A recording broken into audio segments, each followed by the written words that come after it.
तो ये बड़ी जानकारी आपको दे रहे हैं। नए जिलों पर बनी कैबिनेट सब कमेटी रिपोर्ट तैयार कर चुकी है। मंत्रियों की कमेटी ने भी ललित के पवार कमेटी की सिफारिश को आधार बनाकर मापदंडों पर खरा नहीं उतरने वाले छोटे जिलों को मर्ज करने की सिफारिश की है और इन छोटे जिलों में जयपुर ग्रामीण, जोधपुर ग्रामीण और दूदू शामिल है। ये भी बताते चलें कि 31 दिसंबर तक नए जिलों से लेकर नई प्रशासनिक इकाइयां बनाने की छूट भी है, क्योंकि 31 दिसंबर के बाद जनगणना रजिस्ट्रार जनरल की तरफ से नई प्रशासनिक इकाइयों के गठन पर रोक लग जाएगी। तो 2-3 महत्वपूर्ण आज विषयों पर चर्चा होगी और ये भी देखना होगा कि आज इस मीटिंग के बाद उस पर भजन लाल सरकार क्या कुछ फैसला लेती है। सबसे पहली बात, एसआई भर्ती परीक्षा के पेपर को रद्द करने को लेकर आज इसमें विचार विमर्श किया जाएगा, क्योंकि इसके लिए कमेटी भी बनाई गई थी। तो उस कमेटी से भी समझा जाएगा। जोगाराम पटेल आज इस बैठक में शामिल हो पाएंगे और क्या पेपर रद्द होने से क्या कुछ असर होगा, ये कुछ समझने बूझने के बाद ही पता चल पाएगा। क्या कुछ है इसमें रिएक्शंस आए हैं वो आपको सुनाते हैं। एसआई भर्ती परीक्षा का प्रश्न है। हमारी अध्यक्षता में कमेटी बनी, एसआईटी का गठन हुआ, एसआईटी ने अपना कार्य किया, हमारी समिति ने भी अपनी पूरी समीक्षा की और अपनी रिपोर्ट माननीय मुख्यमंत्री जी को भेज दी।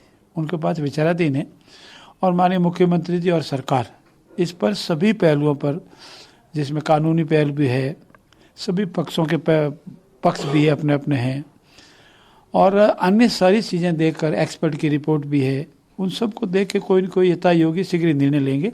अभी माननीय मुख्यमंत्री और सरकार के पास ये विषय विचाराधीन है। जहाँ तक नए जिलों का, 31 तारीख लास्ट है, ना तक जय जिलों का प्रश्न है, पूर्ववर्ती सरकार ने जाते जाते आनन फानन में जो हमारा नेशनल क्राइटेरिया है उसको नहीं देखा, जो हमारे जनहित में होना चाहिए उसको नहीं देखा, जिले की उपयोगिता क्या है उसको नहीं देखा, आर्थिक भार क्या पड़ेगा उसको नहीं देखा, कितना प्रशासनिक लवाजमा हमको चाहिएगा वो नहीं देखा, कितना इंफ्रास्ट्रक्चर चाहिएगा हमका वो नहीं देखा।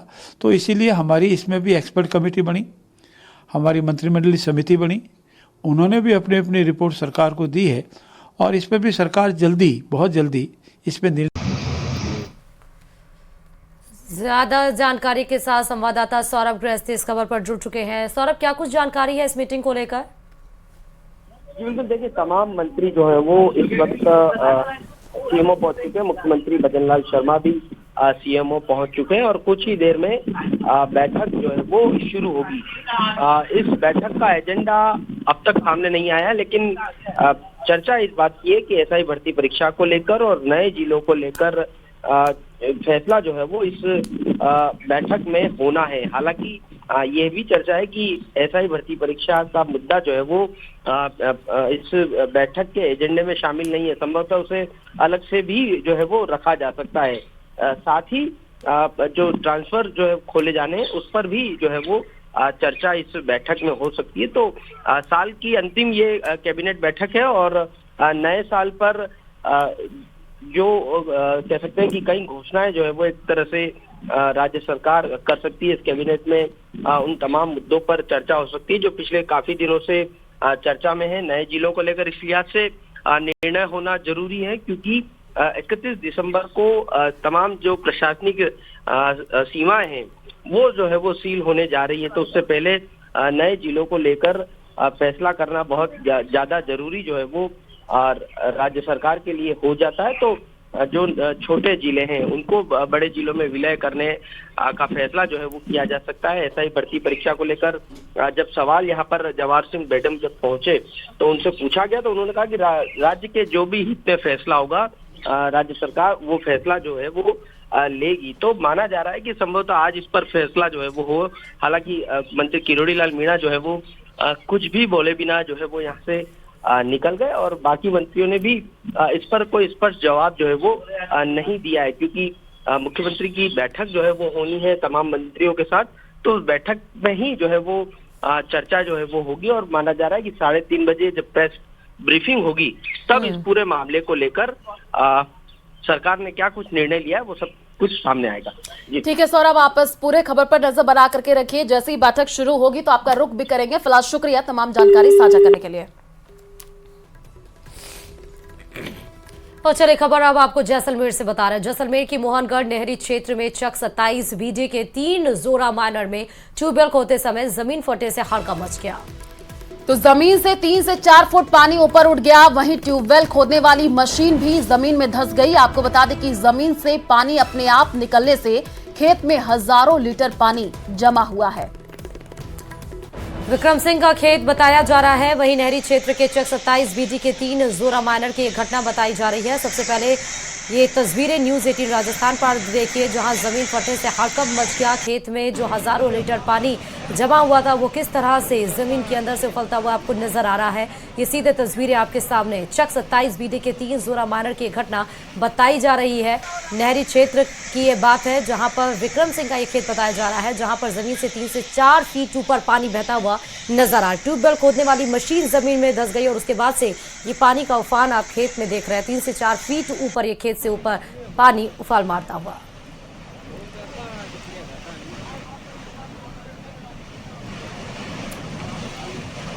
ज्यादा जानकारी के साथ संवाददाता सावलदान रत्नु इस खबर पर जुड़ चुके हैं। सावलदान, खेत में जमा हुआ हजारों लीटर पानी किस तरह से जमीन से ऊपर आ रहा है, जरा जानकारी दीजिएगा इस पर। देखिए, सरहदी जिले जैसलमेर के मोहनगढ़ क्षेत्र से एक सुखद खबर आ रही है। जो माइनर पर ट्यूबवेल खोदते वक्त ये पानी बहा रहा है और 2 से 3-4 फीट ऊपर पानी अब भी वहां से निकल रहा है। वहां ग्रामीण क्षेत्र के लोग भी वहां मौके पे पहुंचे, लोगों की भीड़ भी देखने को मिली है। ये पूरा वाकया ट्यूबवेल खोदते समय आया। इसको लेकर लोग और किसान इसको लेकर सुखद बांध रहे। जी ठीक है, आप नजर बना करके रखिए, आगे भी आपसे अपडेट लेंगे। फिलहाल शुक्रिया तमाम जानकारी साझा करने के लिए। तो न्यूज 18 राजस्थान पर आपको एक एक्सक्लूसिव तस्वीर दिखा रहे हैं जहां पर खेत में जमा हुआ हजारों लीटर पानी आपको नजर आ रहा है। जैसलमेर की ये तस्वीर है और जमीन फटने से हड़कंप मच गया। और चले रुक करते अगली खबर की ओर। जैसलमेर के धोलिया गांव में डिस्कॉम कार्मिकों के साथ मारपीट करने का मामला सामने आया है। डिस्कॉम के बकाया भुगतान को लेकर कार्रवाई करने विद्युत विभाग के कार्मिक गए थे। बदमाशों ने JN राहुल गर्ग कमलेश सहित 2 लोगों के साथ मारपीट की है। 2,50,000 बकाया के चलते टीम ट्रांसफार्मर उतारने पहुंची थी। ट्रांसफार्मर उतारने की कार्रवाई के दौरान मारपीट की गई। विद्युत विभाग के वाहन की भी कांच तोड़े गए हैं। वहीं डिस्कॉम विभाग के अधिकारियों ने लाठी पुलिस थाने में नामजद रिपोर्ट दर्ज करा दी है। आपको बता दें कि नाथूराम, शिव प्रताप और साथ ही साथ हनुमान नारपुर राम और कुंपाराम के खिलाफ रिपोर्ट दर्ज करवाई गई है। जैसलमेर से ये जानकारी डिस्कॉम कार्मिकों के साथ मारपीट का ये पूरा मामला है। तस्वीरें भी आपको टीवी स्क्रीन पर दिखा रहे हैं और आप देखिए कि कैसे जो है यहाँ पर तोड़फोड़ भी की गई है। जैसलमेर की ये तस्वीर है। 2.5 लाख बकाया होने पर ट्रांसफार्मर उतारने गए थे और विभाग की गाड़ियों में तोड़फोड़ कर दी गई। और चलिए बड़ी खबर आपको जयपुर से बताते चले। भांखरोटा अग्निकांड से जुड़ी बड़ी खबर यह है कि एसएमएस अस्पताल में इलाज के दरमियान एक और मरीज की मौत हो गई है। ऐसे में हादसे में अब तक 20 लोगों की जान जा चुकी है, जबकि कुछ लोगों का अभी भी इलाज जारी है। जानकारी के मुताबिक हादसे में झुलसे सलीम नाम के मरीज की मौत की खबर सामने आई है। साथ ही आपको ये भी बता दें कि 20 दिसंबर को सुबह जयपुर अजमेर हाईवे पर भांखरोटा के पास ये हादसा हो गया था और LPG से भरे टैंकर में ब्लास्ट हो गया, जिसमें कई लोग जिंदा जल गए थे। तो ये बड़ी जानकारी भांखरोटा अग्निकांड मामले में बड़ी जानकारी, जहां पर एसएमएस अस्पताल में एक और मरीज की मौत की खबर सामने आई है। सलीम जो है नाम इस मरीज का बताया जा रहा है, जिसकी मौत हो गई और हादसे में अब तक 20 लोगों की मौत की सूचना मिली है।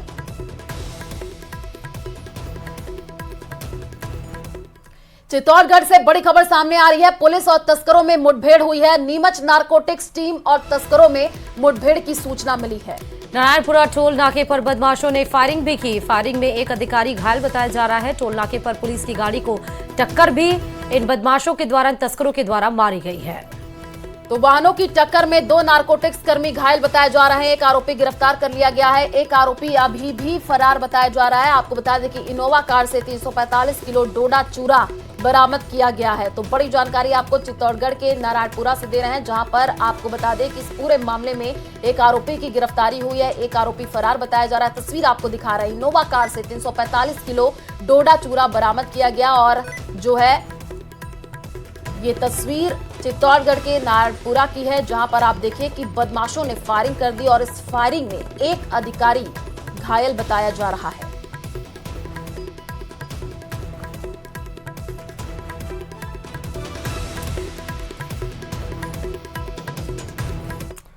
और इधर टोंक जिले के समरावता उपद्रव मामले में रविवार को नगर फोर्ट में महापंचायत की तैयारियां की जा रही हैं।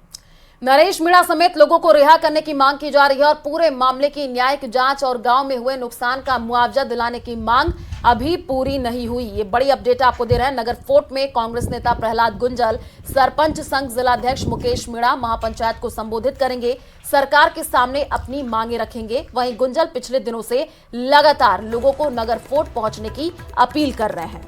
उपद्रव के बाद प्रशासन भी अलर्ट मोड पर है। जहां पंचायत को लेकर कलेक्टर डॉक्टर सौम्या झा ने कहा कि महापंचायत की परमिशन एसडीएम ने दी है और शांतिपूर्ण महापंचायत होगी। सुरक्षा को लेकर पुलिस की तैनाती की जाएगी। क्या कुछ और बोला गया है, सुनिए सर।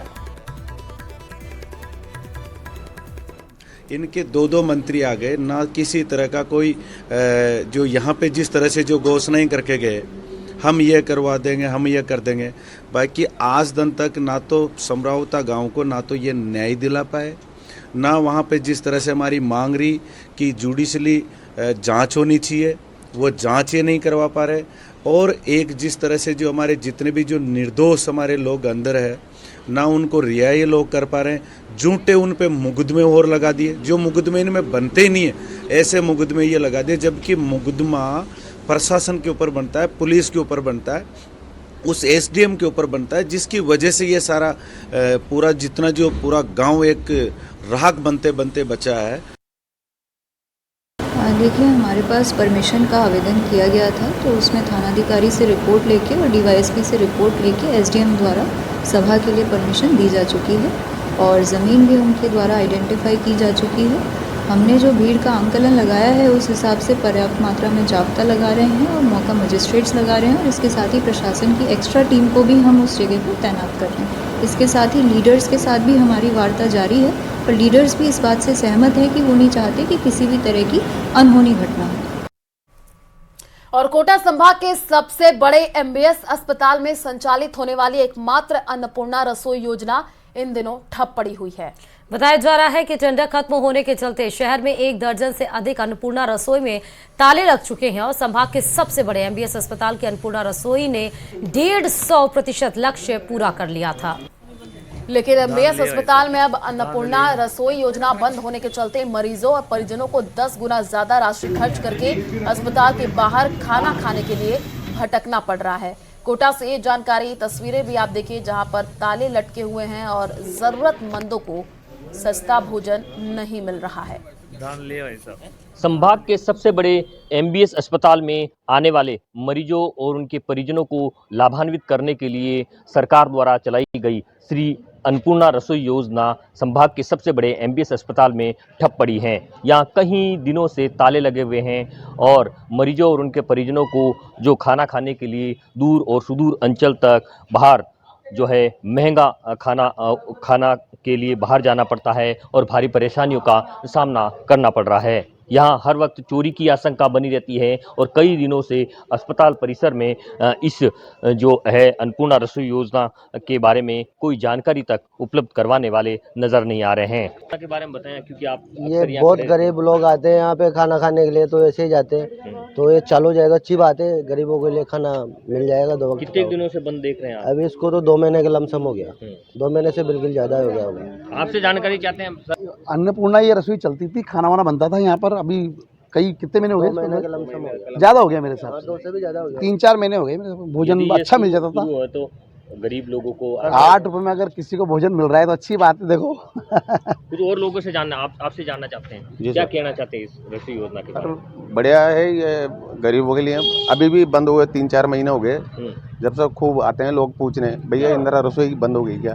भैया इंदिरा खूब आते हैं, डेली आते हैं, तो कम से कम 10-20 आदमी रोज आते हैं पूछने। कुल मिला के फिलहाल ये कहा जा सकता है कि यदि ये समय पर अन्नपूर्णा रसोई योजना चालू हो जाए तो एमपी से सटे व सुदूर अंचल तक के मरीजों और उनके परिजनों को खासा लाभ मिल सकता है।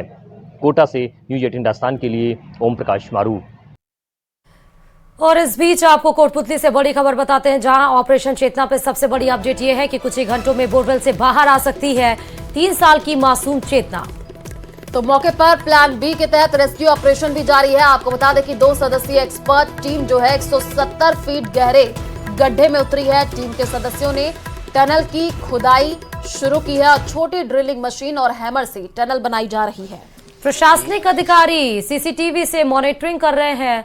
तो आपको बता रहे हैं ये टनल 6 दिन बीत चुके हैं, लेकिन अभी तक उस मासूम चेतना को नहीं निकाला सका। लेकिन इस बीच में चेतना की मां, उनके परिजनों ने क्या कुछ रिएक्शन दिया है वो आपको सुनाते हैं। से तड़प रही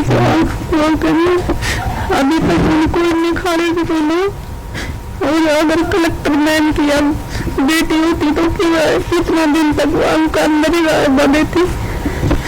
थोड़ी सी कन्या का फिक्र है हमको ना, कम से कम मेरी पुकार ना सुनो तो कन्या की आत्मा की पुकार सुन लो। मेरे बेटे ने जल्दी से जल्दी निकाल ली तो मैं उनके जमीन से मेरे लिए कलेक्टर ने इतनी लापरवाही की और तेरे से मेरे बच्चे के लिए अगर तेरे बेटे होते तो क्या तेरी लापरवाही बरतते तो अभी तक आज बोली कोई पूछा नहीं मार के तेरे बच्चे थे आज का चिट्टो दिन जाए मेरे बच्चे के लिए इतनी लापरवाही क्यों बरत रही है। आज मेरे को 6 दिन हो गए देखते हुए। ये लड़की की मम्मी है, लड़की के पापा बाहर है। इसका 6 दिन में इतना बुरा हाल हो गया, नहीं तो इसने खाना खाया नहीं पानी पिया, रो रो के बुरा हाल कर रखी है। कलेक्टर साहिबा बाहर आती है। फर्स्ट बात तो ये कि लड़की को गिरे हुए 3 दिन हो चुके थे, उसके बाद रात को 12 बजे वो यहाँ पहुँचती है। आकर कम से कम उसका पहला फर्ज ये था कि परिवारजनों से मिलके उस बच्ची की माताजी से मिलके उसको सांत्वना देती। आपकी बच्ची को सकुशल हम बाहर निकालने में पूरा योगदान देंगे नहीं देंगे, जो भी थी उससे बात तो करनी चाहिए थी ना। कलेक्टर साहिबा यहाँ आती है, सुबह आती है आधे घंटे, शाम को आती है आधे घंटे, अपने ऑफिस जाके सोती है। रात को उसको प्रशासनिक अधिकारी ये और बोलते कि बेचारी थक गई वो सो गई। क्या कर रही है, या जमीन वार रही थी क्या वो सो गई हो, क्या करती? आके उसके लिए कुर्सी डाल दी जाती है, बैठ जाती है। जब तक वो नहीं आए काम स्टार्ट नहीं होगा। परिवार वालों को ये नहीं पूछा कि आप किस कंडीशन में हो, हम आपकी बच्ची को सकुशल बाहर निकालेंगे या नहीं निकालेंगे, काम को तेजी से चलाएंगे नहीं चलाएंगे। आप सब मीडिया कर्मी 6 दिन से यहाँ उपलब्ध है, आप भी दिन रात एक कर रखे हो। आप देख रहे हो 6 दिन से क्या हुआ है क्या नहीं हुआ। काम इतनी धीमी गति से चल रहा है जिसकी कोई सीमा नहीं। अगर यही बच्ची किसी नेता मंत्री या खुद ही कलेक्टर साहिबा, मैं स्पेशल बोल रहा हूँ कलेक्टर साहिबा को, कि यह बच्ची अगर आपकी होती तो क्या इसी तरह डिले होता इस काम में? नहीं, बिल्कुल नहीं होता, क्योंकि वो तो खुद की बच्ची थी। ये इस बच्ची दूसरों की बच्ची है, उसको तो आपकी कुर्सी का लोभ लग रहा है, उसको थोड़ी मतलब है किसी की बच्ची की जान जा रही है, जोखिम में है या नहीं है, क्या समझेगी क्या नहीं समझेगी। तो आप चेतना की मां और चाचा को सुन रहे थे, जहां गंभीर आरोप उन्होंने प्रशासन के ऊपर लगाए। ज्यादा जानकारी के साथ संवाददाता हीरालाल ग्राउंड जीरो से जुड़ चुके हैं। हीरालाल, क्या अपडेट है और क्या आज ही वो दिन निर्धारित हो पाएगा जब मासूम चेतना बोरवेल से निकल आएगी? जी देखिए, 115 घंटे से लगातार जो बच्ची को बचाने का रेस्क्यू ऑपरेशन था वो लगातार जारी है। फिलहाल मैं तस्वीरों में दिखाना चाहूंगा कि जेसीबी मशीन बुलाई गई है, क्योंकि जो 170 फीट गहरा जो गड्ढा जो बोरवेल के पैरेलल खोदा गया था उसमें जो 2 सदस्यीय टीम नीचे उतरी थी और एक टनल बनाने का जो उन्होंने कार्य शुरू किया था, तो करीबन 1.5 से 2 फीट की जो खुदाई करने के बाद उसमें कुछ पथरीली जमीन आ गई थी। इसके बाद जब उनको इस ऑपरेशन को आगे बढ़ाने में जो समस्या आई थी, तब 2 सदस्यीय टीम को वापस जो बाहर बुलाया गया है, अधिकारियों से चर्चा की गई है। आप देख सकते हैं तस्वीरों में कि एक जेसीबी मशीन से खुदाई की जा रही है। जो मिट्टी है उस 170 फीट का जो गड्ढा खोदा गया था उसके आसपास की जो मिट्टी है उसको खोद कर उस गड्ढे में डाला जा रहा है। मैं फिलहाल जो एसडीएम है वो हमारे पास आने में कुछ देर में पहुंचने वाले हैं। हम उनसे जानेंगे कि आखिर अब किस प्रकार से ये रेस्क्यू ऑपरेशन किया जा रहा है और ये मिट्टी आखिर इस गड्ढे में क्यों की डाली जा रही है, क्योंकि जो नीचे 2 सदस्यीय टीम नीचे उतरी थी, एनडीआरएफ के 2 सदस्य थे, टनल बनाने के लिए नीचे उतरे थे, किस वजह से ये मिट्टी डाली है, क्या रेस्क्यू ऑपरेशन में आगे इनकी रणनीति है, मैं बात करना चाहूंगा। मैं सर, रेस्क्यू ऑपरेशन जो लगातार 115 घंटे से चल रहा है, अब क्या स्थिति है? जी बिल्कुल, अभी जो पाइलिंग मशीन से जो रेस्क्यू ऑपरेशन किया जा रहा है वो अभी कंटिन्यू है। रेड माइनर्स नीचे उतारे गए थे, 2 लोग गए थे, वो नीचे की कंडीशंस का जायजा एक बार लेके आए हैं। नीचे किस प्रकार की कंडीशंस हैं, ऑक्सीजन की सप्लाई प्रॉपर हो रही है नहीं हो रही है, जो मिट्टी जो टनल बनाई जाएगी उसका स्टेटा किस टाइप का है, ड्रिलिंग किस टाइप की उसमें इक्विपमेंट्स चाहिएंगे, इस प्रकार की वो जानकारी लेके आए हैं। उसके बाद अभी दोबारा से थोड़ा सा मेजरमेंट किया गया कि भाई किस लेवल से उसका टनल की खुदाई की जाए ताकि इजीली उसको ड्रिल किया जाए। 150 से 2 फीट की जो टनल की खुदाई भी की गई थी, उसमें पथरीली जमीन भी आने की जो बात सामने आई थी, अब इस गड्ढे में है जो जेसीबी से मिट्टी डाली जा रही है, आखिर क्या कारण है? जी बिल्कुल, जो पहले जो ड्रिल किया गया है उसमें जो रॉक है वो बहुत हार्ड है, तो अभी थोड़ा सा लेवल नीचे का अप किया जा रहा है ताकि थोड़ा सा ऊपर लेवल से थोड़ा सा इजी टू ड्रिल है, तो वहां से ड्रिल करने की कोशिश की जाएगी। तो नीचे का जो लेवल है थोड़ा अप करने की कोशिश की जा रही है, थोड़ी सी मिट्टी डाली जा रही है ताकि इजीली वहां से ड्रिल करके टनल बनाई जा सके। सर, क्या उम्मीद लगा सकते हैं कि आज ये रेस्क्यू ऑपरेशन जो 115 घंटे से लगातार चल रहा है, सब लोग इसमें जुटे हुए हैं, तो आज कंप्लीट हो जाएगा? बिल्कुल, हम सब लोग पिछले 5 दिनों से लगातार यहाँ पे रेस्क्यू ऑपरेशन में जारी हैं, लगातार पूरी टीम एफर्ट कर रहे हैं। यहाँ पे सब लोगों की यही कोशिश है, यही दुआएं हैं सब लोगों की कि आज जल्दी से जल्दी चेतना को यहाँ से रेस्क्यू किया जाए।